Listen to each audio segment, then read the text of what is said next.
My daughter sold my lake house for a 200K yacht party for her MIL. I wasn't even told. I stood on the dock that night, watching lights dance across the water, and realized my lake house was gone. Not sold to save a life, not to pay a debt I owed, but traded away for a $200,000 yacht party for my daughter's mother-in-law. They never even told me. The house my late husband and I built with money from a tragedy that should have broken them, not me. The same woman he once pulled from a sinking boat now toasted champagne under the stars, while I stood in the cold with empty hands. I thought I had been silent to keep the peace, but maybe my silence was the gift they counted on. Before we continue, please subscribe to the channel and let us know where you are listening in the comments. Subscribe if you know what it feels like to be treated as a burden, even when you carry the whole family on your back. To understand how I found myself standing there that night, you have to understand the life they tried to take from me. It began with the mornings. Yesiun. The mornings by the lake always felt like they belonged to me alone. The water at that hour was still enough to mirror the pale pink of the sky, and the air carried the scent of pine mixed with a faint trace of wood smoke from cabins that kept their fires burning through the night.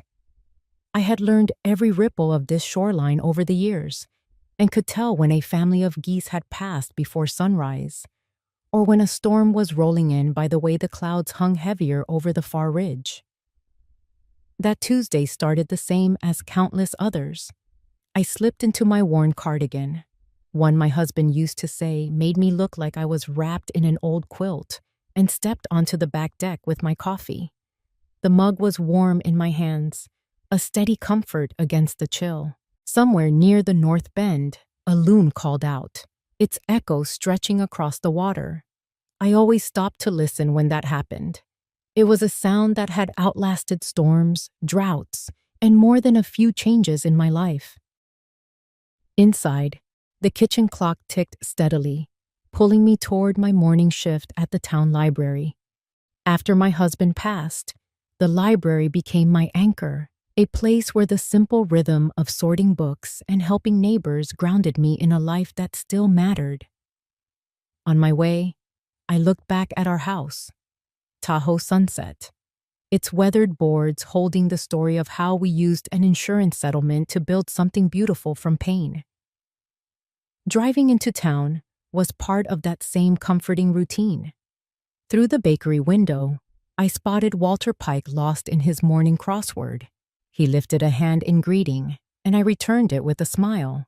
Another small piece of the quiet life I believed was unshakable. The day moved along the way most days did. By lunchtime, the sun had burned away the mist, and the lake outside the library windows glittered like someone had scattered a handful of coins across its surface. A few tourists wandered in to ask about the local trails. I pulled a pamphlet from the rack, pointing out my favorites and warning them about the switchbacks that could turn a casual walk into a calf burner. Around 3, I locked up and headed to the small historical museum across the street where I volunteered twice a week. I had always been drawn to the old maps and black and white photographs of the town in its early days.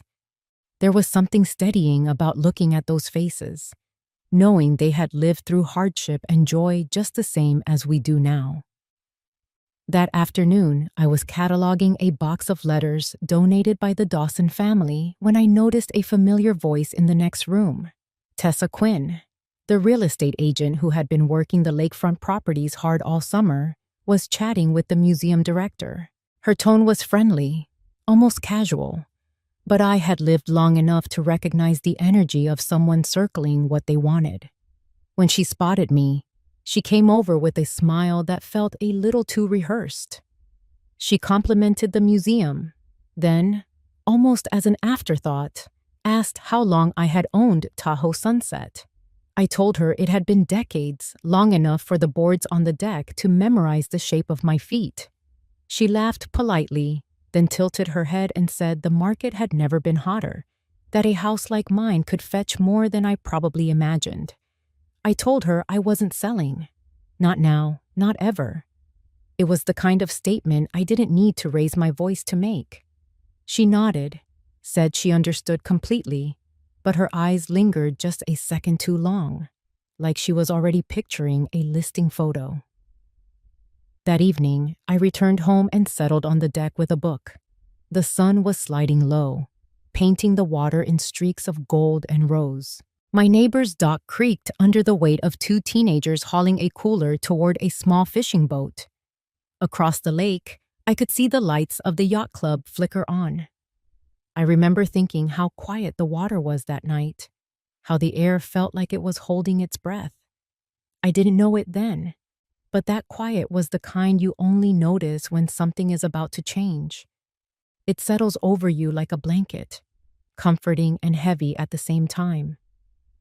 After dinner, I rinsed my plate and leaned against the sink, looking out the kitchen window toward the dock. The reflection of the moon was beginning to shimmer on the surface, and for a moment, I felt a wave of gratitude for this place, for the life it had held together for me all these years. I had no idea that somewhere, beyond the calm of the lake and the safety of these walls, someone else was making plans for it without my knowing. It would be weeks before I understood how far those plans had gone. That night, all I saw was my home in the fading light, steady and sure, the way it had always been. And I believed, without question, that it would stay that way. The first time I saw the lights from the yacht that night, I was still stacking kindling by the back door. The glow came from across the lake, brighter than anything I had noticed there before. The sun had dipped just far enough to let the evening take over, and the reflection of those lights stretched in long ribbons over the water, moving gently with the current. From my deck, I could hear faint music, not the kind played at the local bar on weekends, but something richer, polished, layered with the sound of laughter. I set down the last bundle of wood and stayed at the rail for a moment, my eyes adjusting to the scene across the water. The yacht was larger than anything I had seen on Tahoe in years, sleek and white, with 2 levels strung in gold lights. Figures moved in clusters, raising glasses, leaning in close to talk. It was the kind of party you could smell even from a distance, if not for the pine and cool air between us. The music carried just enough for me to make out a slow, steady beat under the hum of voices. The sound of an engine starting on my neighbor's dock pulled my attention for a moment. 2 small boats pulled away, their lights bobbing toward the far shore.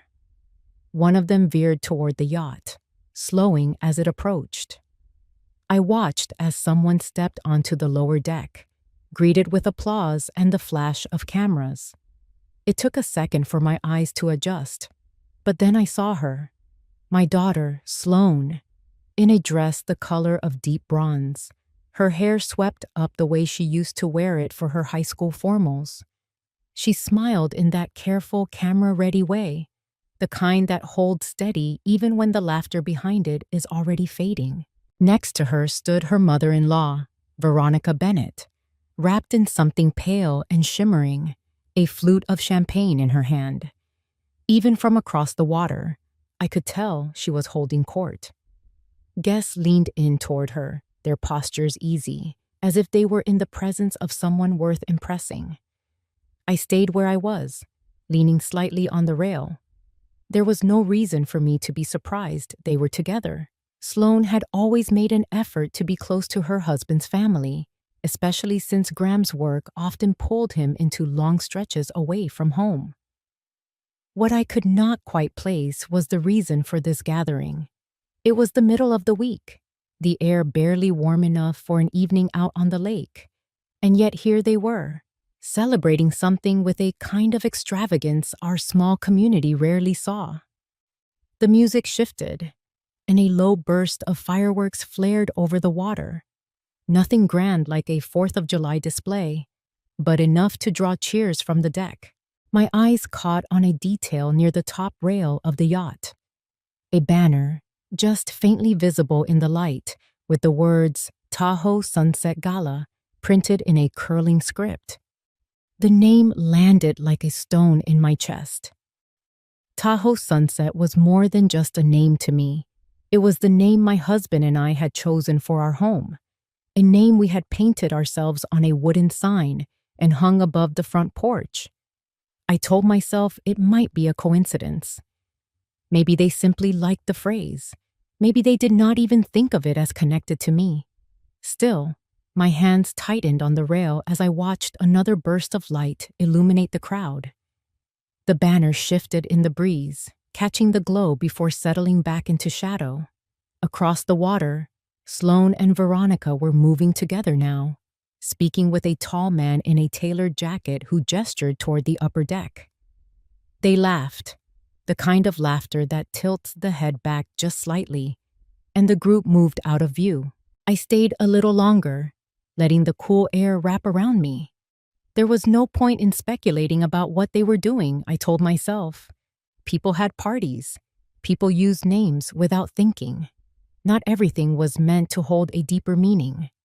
Still, I could not quite shake the way my daughter's hand rested lightly on Veronica's arm as they stepped inside.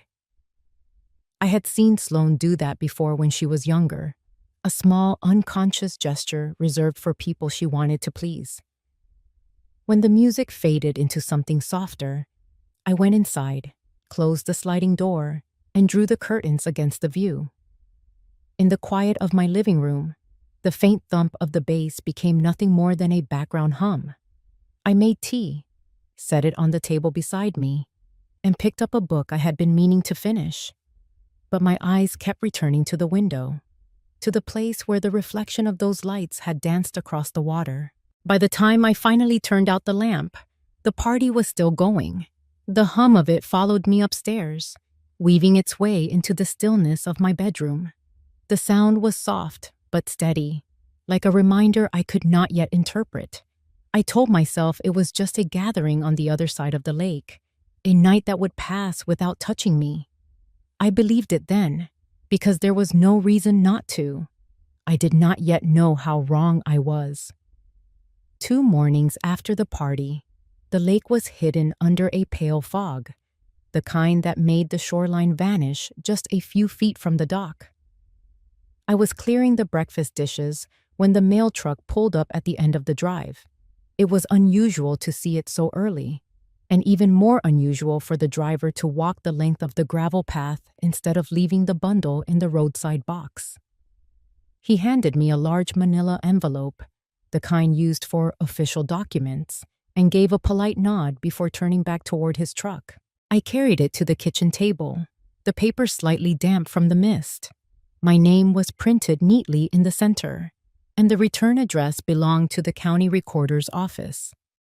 I opened it without thinking much, expecting perhaps a tax notice or some routine update on property lines. Instead, a packet of documents slid onto the table, clipped together in a way that made my hand still. The first page was bold with its heading, a property transfer confirmation, listing Tahoe Sunset as the subject property. My eyes moved over the text once, then again, as if reading it twice would correct the meaning. The house was no longer in my name. The new registered owners were listed as Graham and Sloane Bennett. The transfer date was the same as the night of the party. I flipped through the rest of the packet, each page making my chest tighten. There was a record of sale, a notarized statement, and a scanned signature that was meant to be mine. It was in my handwriting, at least in the way it curved and slanted, but something about it felt off. The ink in the copy was sharp, too perfect, as though it had been lifted from another document. The more I stared at it, the more I felt the ground shift under me. I reached for the phone and called Sloane. She answered on the second ring, her voice bright at first, then careful once she heard mine. I told her about the envelope, about the transfer papers in my hands. There was a pause on the line long enough for me to hear the faint background noise wherever she was. She spoke slowly, explaining that it was the right decision, that the house had become too much for me to maintain.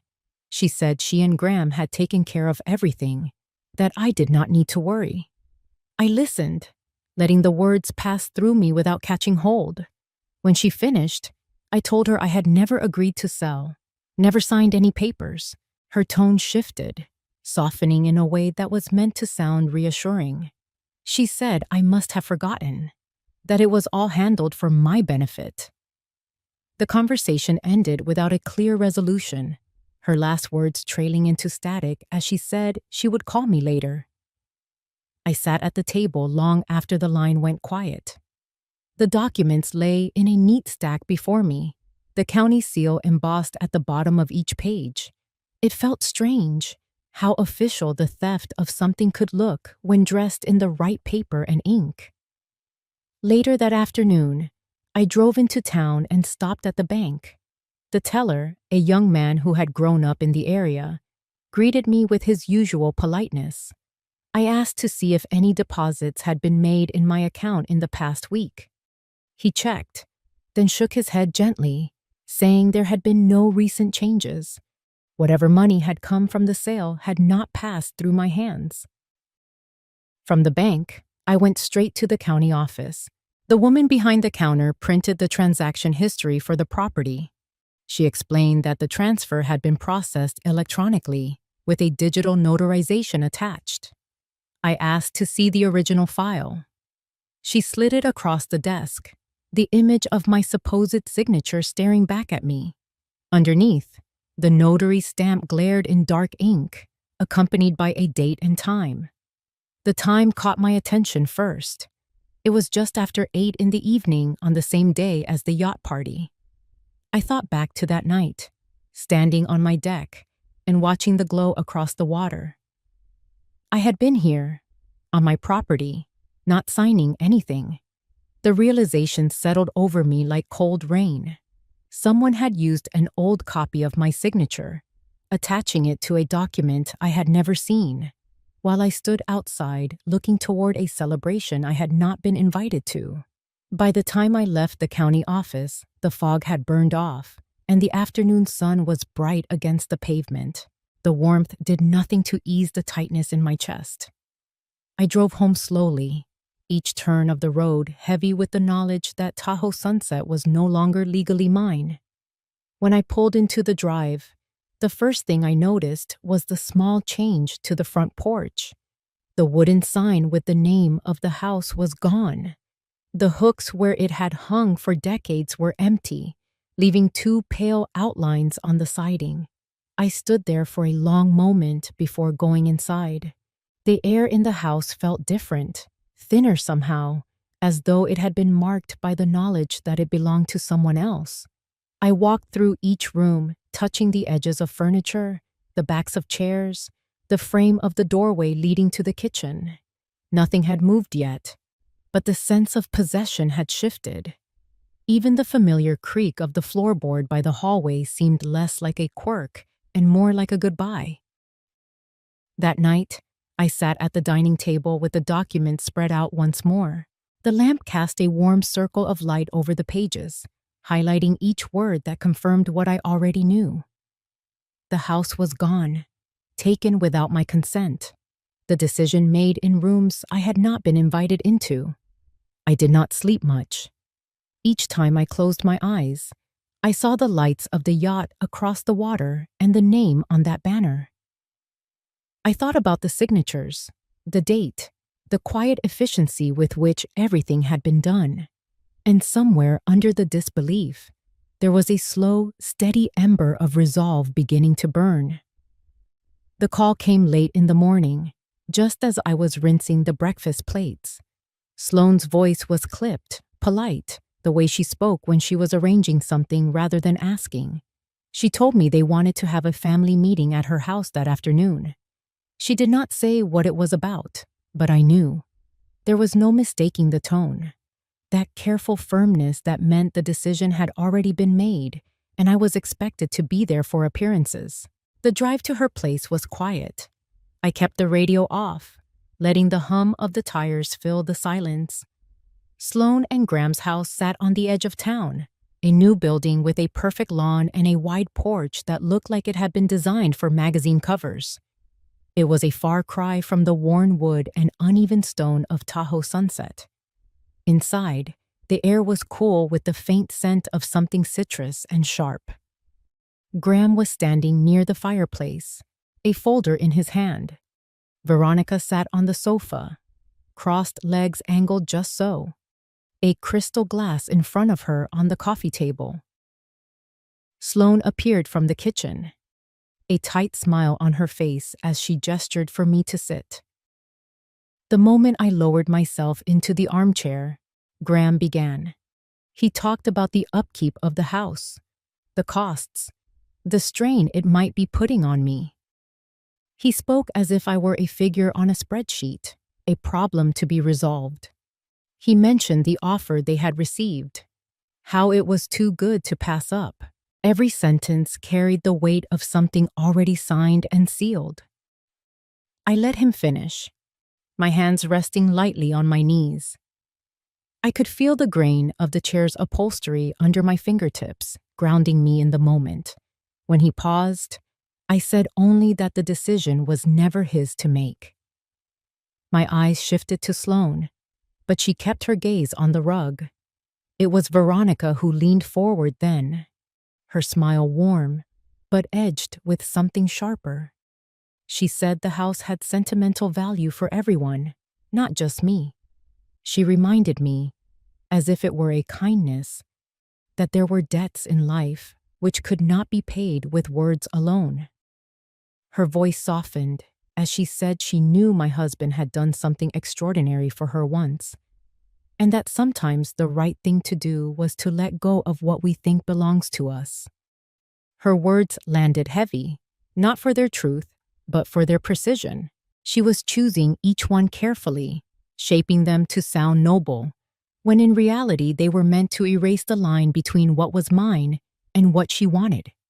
I kept my expression still, though my chest tightened at the mention of my husband. Sloane shifted in her seat, reaching for a thin envelope on the table. She slid it toward me. Inside was a check, the kind you hand over for a service rendered, not for a home lost. The amount was a fraction of what the house was worth. She said it was to help with the transition, that she and Graham would handle moving anything I wanted to keep. Her voice trembled just enough to suggest she was not as certain as she wanted to appear. I placed the envelope back on the table without opening it. The room felt smaller, the air pressing in. Veronica's eyes followed the movement, a flicker of satisfaction crossing her face as if she had expected this outcome. Graham cleared his throat, shifting the folder under his arm. I stood slowly, smoothing the front of my cardigan. I told them I would make my own arrangements, that I did not need their help or their check. Sloane's mouth opened slightly, but she closed it again, her hands folding in her lap. On my way to the door, I felt the weight of all three of their gazes. It was not the weight of concern or regret, but the solid certainty of people who believed they had acted in the right. That certainty was more cutting than any argument could have been. The afternoon sun was bright when I stepped outside, the kind of light that should have warmed me but did not. I walked to my car, each step deliberate, the gravel shifting under my shoes. The drive back to the lake felt longer than usual. The water was calm when I arrived, the dock stretching into the stillness as if nothing had changed. But I knew better. I stood there for a long time, letting the quiet seep in. I thought about the way Veronica had spoken, about the way she had wrapped her claim in the language of gratitude and inevitability. I thought about Sloane's eyes fixed on the rug instead of on me, and about the check left unopened on her table. Inside the house, I moved through the rooms without switching on the lights. Shadows pooled in the corners, stretching across the floorboards. In the living room, the sign for Tahoe Sunset still hung above the door, the wood warm under my hand. For the first time since we had put it up, it felt like a reminder rather than a welcome. That night, the air off the lake carried a chill. I sat at the kitchen table. The documents from the county spread out again in front of me. The conversation from earlier echoed in my mind, not in their exact words, but in the way they had been delivered. Calm, certain, final. I knew then that silence would only serve them. They were counting on me to accept what had been done, to step aside without pushing back. I was not ready to decide how I would respond, but I knew I would not let their version of events be the only one that existed. The next morning, I woke to the sound of a truck engine idling somewhere near the drive. The light outside was still soft, the air carrying the faint scent of pine needles warming in the early sun. I stepped onto the porch in my slippers and saw a moving van pulled up close to the garage. Two men in company shirts were lifting boxes from the back, stacking them neatly on a dolly. I walked down the steps, the gravel cool under my feet, and asked wagons where they were headed with my things. One of them glanced at a clipboard and told me they had been hired to move items marked for donation. I asked what items those were, and he gestured toward the garage.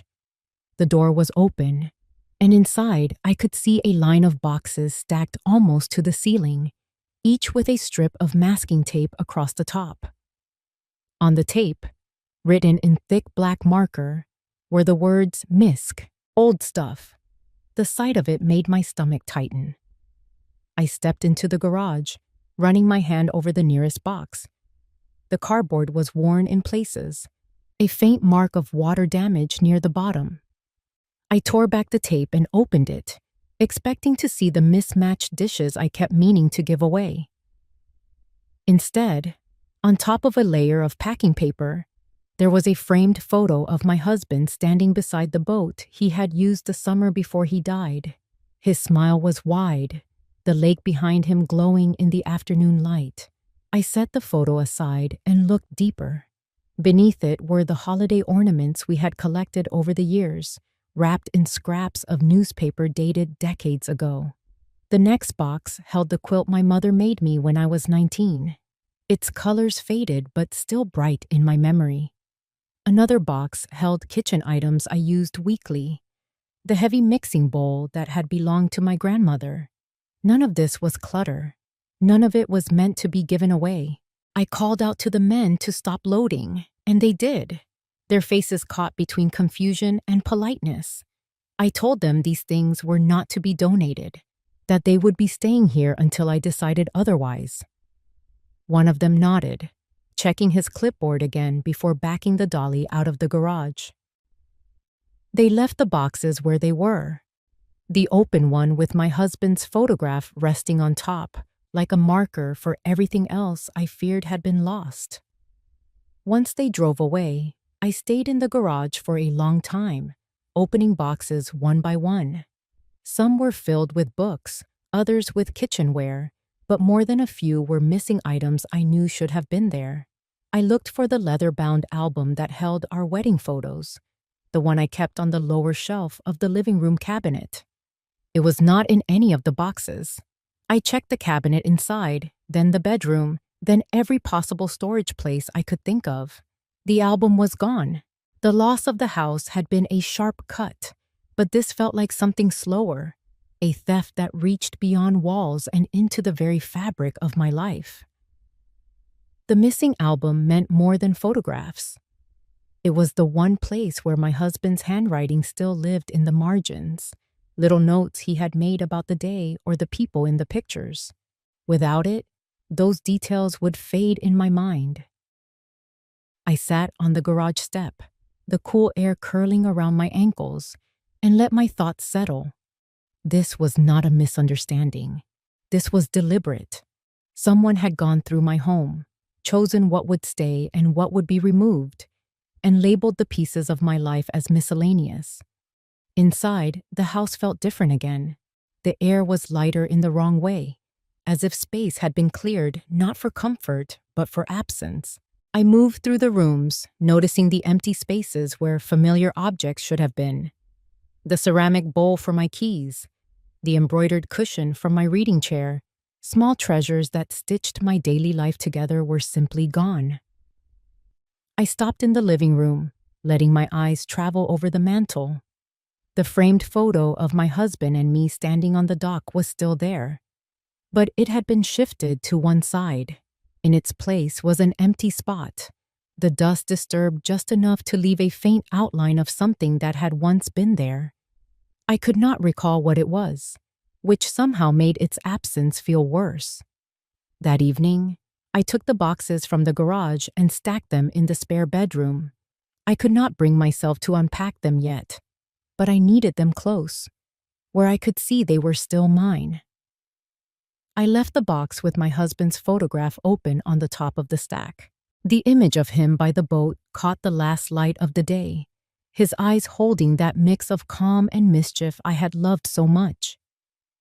As night fell, I sat at the kitchen table, staring at the empty space where the album should have been. The house was quiet except for the occasional creak of the wood settling. I thought of the men loading the truck that morning, their easy movements, the way they had been given permission to take what they wanted from my life. I knew then that this was not just about the sale of the house.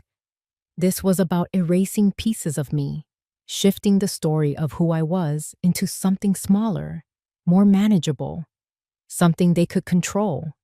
It was a kind of loss that crept in without warning, leaving you to discover it one missing thing at a time. I went to bed with the window open, letting the sound of the lake fill the room. In the darkness, I made a quiet promise to myself. I would keep track of every missing piece, every item taken without my consent.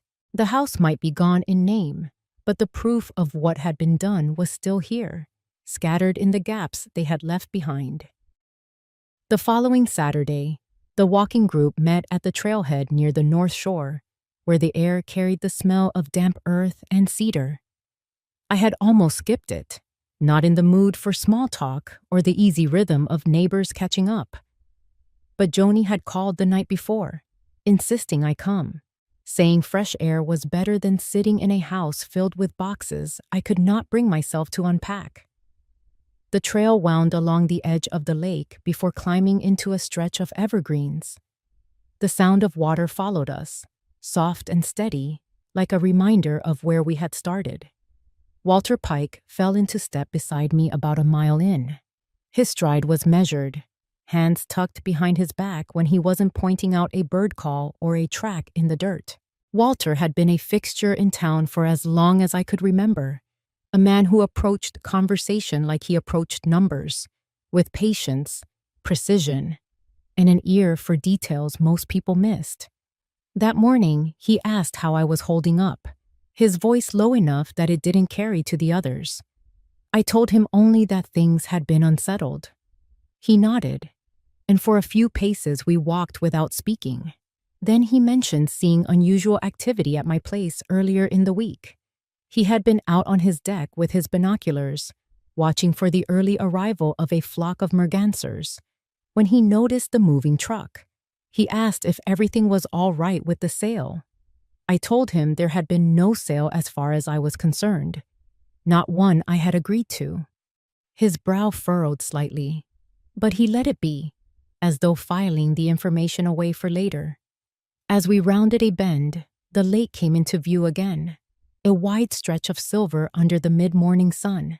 Walter slowed his pace, looking out over the water.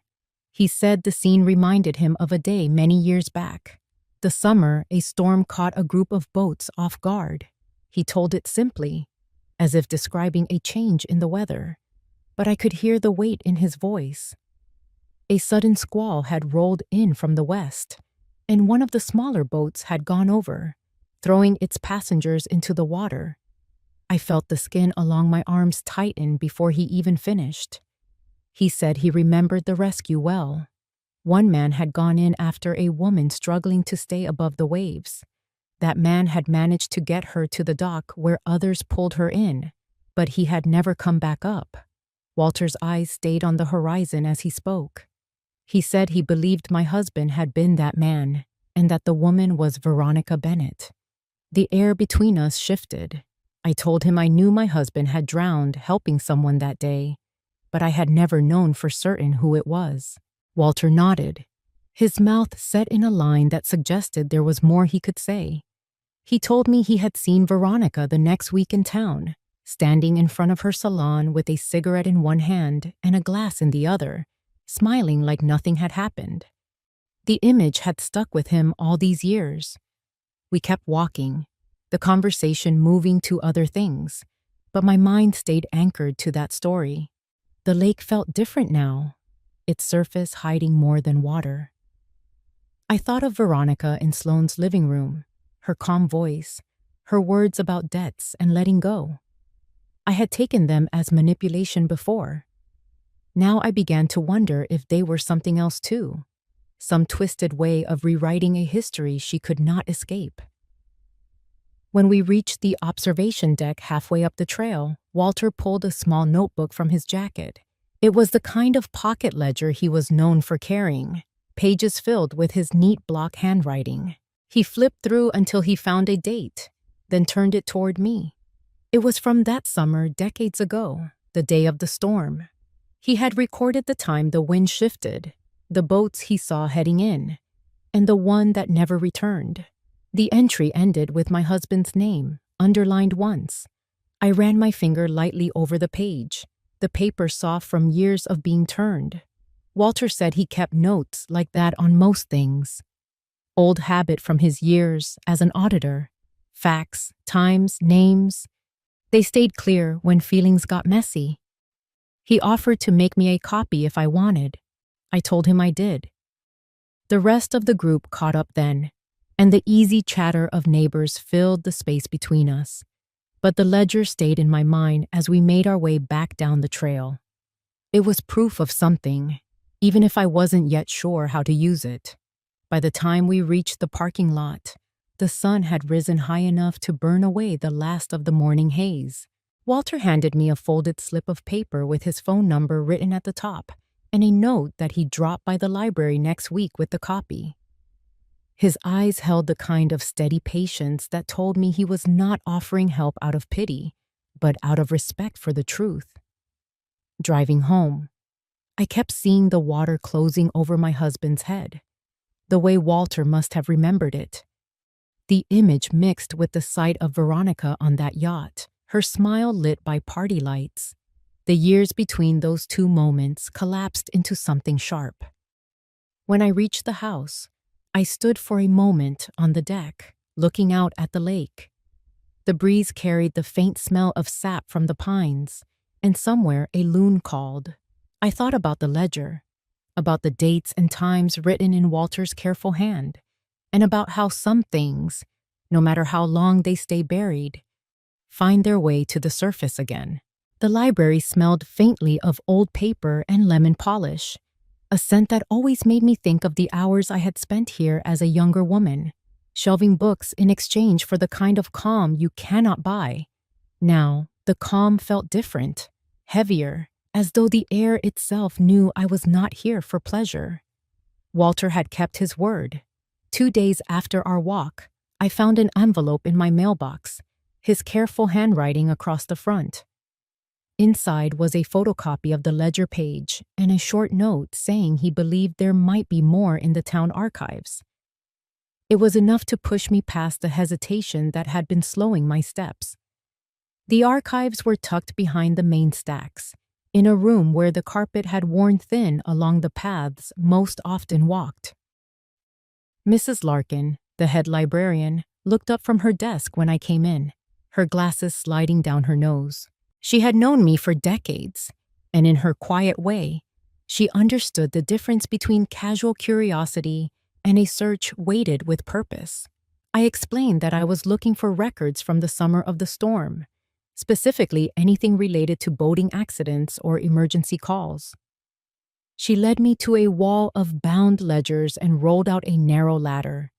Together we pulled down the volumes from that year, each one thick with the neat looping script of clerks long gone. Hours passed in the small hum of turning pages. Most entries were mundane: permits for fishing, notices about dock repairs, a parade schedule. Then, in the middle of July, The script shifted slightly, the ink darker, the words closer together. There it was, a report of a fatal incident on the lake during an unexpected squall. The victim, Daniel Hart, had gone into the water attempting to assist a capsized boat. 2 passengers were rescued. Names were listed, and one of them was Veronica Bennett. I traced the letters with my fingertip, feeling the paper's faint ridges under my skin. There was no embellishment, no note about the man's family, just the plain record of what had happened. Mrs. Larkin stood quietly beside me until I closed the ledger. She asked if I wanted a photocopy for my files. I told her yes. The photocopier's whir filled the silence, and I noticed how the light from the high windows shifted as the afternoon slid toward evening. Holding the copy in my hands, I felt the weight of it in a way I had not expected. This was not a story told over coffee or a memory shaped by time. It was fact, stamped and preserved in the town's own history. Before leaving, I asked if there were any photographs from that summer. Mrs. Larkin led me to a cabinet filled with labeled envelopes. We found one marked simply July events. Inside were faded prints of a regatta, children in swimsuits, and a few snapshots of storm clouds over the lake. In the corner of one photo, almost hidden by the grain, I could see a small boat listing to one side, figures barely visible against the water. It was not proof in the way the ledger was, but it pulled something tight in my chest. On my way out, I passed the bulletin board near the entrance. Among the flyers for yard sales and choir rehearsals was a notice for an estate auction scheduled for the following month. My eyes caught on the name at the bottom, Veronica Bennett. The list of items was brief, but one line stood out. Vintage nautical chart, framed. I thought of the yacht party, of her standing on the deck with that same calm smile, and wondered what else she might have kept from those years. The walk back to my car felt longer than it was. The streets were quiet, the shops along Main already pulling in their awnings for the night. I unlocked the door and sat for a moment, the copy of the ledger page resting on the passenger seat. The lake was not in view here, but I could feel it anyway, steady and unbothered, holding the stories of everyone who had lived along its shore. Driving home, I thought of Sloane and how quickly she had moved to take the house from me. I thought of Veronica's name, first on the rescue list, now on an auction flyer. The threads between these events were tightening, even if I could not yet see the full pattern. When I pulled into my driveway, the light over the porch clicked on, washing the steps in pale yellow. I carried the papers inside and laid them on the table, smoothing the edges until they were perfectly flat. Then I sat back and let the quiet of the house settle around me, not as comfort, but as space to think. The ledger, the photographs, the auction notice, they were pieces, and I had always been good at puzzles. The community center had been dressed up for the occasion, though no one would mistake it for one of the sleek city auction houses. Rows of folding chairs faced a makeshift stage where tables displayed the items up for sale. The air smelled faintly of brewed coffee and the tang of old wood polish. I arrived early enough to watch the crowd trickle in, each person holding the slim catalog they had picked up at the door. Mine was folded in half, my eyes returning again and again to the listing for the framed nautical chart. The chart was placed toward the center of the display, the frame worn but sturdy, the paper inside slightly yellowed with age. Even from a distance, I could see the delicate ink lines tracing the lake's shape, the tiny notations of depth and hazard. It was the sort of object that carried both beauty and history, something meant to hang where people could study it slowly. I wondered how it had come to be in Veronica's possession at all. People milled about, murmuring in low voices, pointing at items, scribbling notes. I stayed near the back, content to watch. A cluster of women I recognized from town stood near a table of crystal vases, talking with the kind of eager energy that comes from knowing everyone in the room. Then I saw her, Veronica. She was standing near the stage, speaking to the auctioneer, her hands moving gracefully as if every word she spoke was part of a performance. She wore a pale blue jacket, and her hair was swept back neatly, the same composed elegance she had carried at the yacht party. Her gaze swept the room once, briefly, but I was sure she did not expect to see me here. I stayed still, letting the hum of conversation mask the quiet thrum in my chest. She moved away from the stage and began greeting people, shaking hands, leaning in to exchange a few words. It was as if she had slipped into a role she had played all her life, and the audience was more than willing to accept it. When the auction began, the room settled into a rhythm. Items moved quickly, the auctioneer's voice steady, coaxing bids from the crowd. I listened to numbers rise and fall, watched hands lift, saw the occasional triumphant nod when the gavel came down. I waited, my attention narrowing each time we moved closer to the chart's lot number. Finally, it was placed on the stand. The auctioneer gave a brief description, his voice lifting just enough to suggest this was something special. A man in the second row opened with the first bid, and almost immediately a woman across the aisle countered. The numbers climbed in measured steps. I kept my face still, my hands folded in my lap, until the room hesitated at a pause. Then I raised my hand. The auctioneer nodded in my direction and announced the new figure. Heads turned, some curious, others calculating. The man in the second row glanced back at me, then shook his head slightly when the auctioneer sought his response. The woman across the aisle hesitated, her lips pressed tight, then lifted her hand again. It went back and forth for another few rounds. I could feel Veronica's eyes on me now, though I kept mine fixed on the chart. The bid slowed, and when I offered my final number, the woman across the aisle lowered her gaze. The gavel fell, and the chart was mine. I stood when they called my number to settle payment, moving to the side table where receipts were written by hand. The clerk spoke politely, sliding the paperwork toward me along with a claim ticket. I could sense movement beside me and turned just enough to see Veronica standing a few feet away, her expression unreadable. She said nothing, simply watched as I signed the papers. With the claim ticket in hand, I crossed to the table where the items were being released. A volunteer lifted the chart carefully, wrapping it in brown paper before handing it to me. The weight of it in my arms was less than I expected, yet it carried something heavier than the frame and glass could explain. Outside, the evening had cooled. I walked slowly to my car, each step measured, aware of the quiet following me out of the building. When I reached the driver's side, I turned to see Veronica standing at the doorway, her arms crossed loosely, her gaze still fixed in my direction.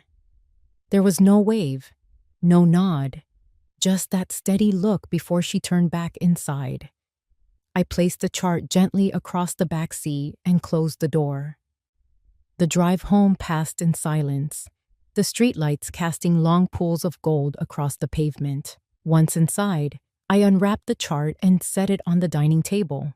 My eyes traced the ink lines again, noting the small hand-drawn markings in the lower corner, initials so faint they could be missed entirely. They were Daniel's. I sat at the table long after the house had gone still, the chart spread before me under the glow of the lamp. My fingers traced the faint initials again, feeling the indentation in the paper where the pen had pressed years ago. Daniel had marked this himself, not as a sailor's note, but as a private signature. It was proof that the chart had been ours, that it had hung on the wall in the lake house before Veronica ever set foot inside. Memories began to string themselves together in my mind. I remembered Daniel studying this chart on quiet evenings, his reading glasses slipping down his nose. He would lean in close, murmuring about hidden coves and currents that shifted with the wind. Seeing his mark there now was like hearing his voice again, low and steady, telling me to look closer. I pulled out a folder from the sideboard where I kept old photographs. There it was, a picture of Daniel standing in the living room of the lake house, the chart on the wall behind him. His hand rested on the frame, his wedding ring catching the light. In the corner of the photo, a reflection in the glass showed a younger me, holding a tray of coffee. That image was more than nostalgia. It was evidence. The next morning, I drove into town and stopped by the small law office on Main Street. I had known Albert, the senior partner, for years, though we hadn't spoken much since Daniel passed. I laid the photo on his desk without explanation. He studied it for a long moment, then looked at me with that careful stillness lawyers have when they sense a fight coming. I told him about the sale of the lake house, about the yacht party, about finding the chart. His jaw tightened as I spoke. He asked if I wanted to make this official. I told him I wanted it documented, in a way that no one could twist. He nodded, pulled a form from his drawer, and began writing. When I left the office, the air felt sharper, cleaner. I wasn't rushing toward anything, but I wasn't standing still anymore either. 2 days later, I drove out toward the lake. The property sat quiet, the water lapping gently against the dock. From the road, I could see the new owner had made changes. Fresh paint on the siding, new Adirondack chairs lined up facing the water. But the soul of the place was the same. I parked down the hill and walked the narrow path Daniel and I had worn over years of weekends. My shoes sank slightly into the damp earth. I paused at the edge of the property, not stepping onto the deck, just letting my eyes take in the view.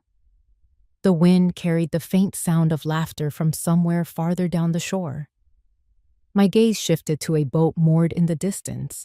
Even from here, I could tell it was the same yacht from the party, Veronica's yacht. She must have spotted me, because minutes later, she appeared on the deck of the lake house. She stood very still for a moment, then descended the steps slowly, her face set in a calm that felt practiced. I didn't move. She came close enough that I could see the faint shimmer of lipstick, the small gold pendant at her neck. We exchanged only a few quiet words, the kind that sound polite on the surface but carry barbs underneath. She made a remark about how change was inevitable, how memories could live anywhere if one let them.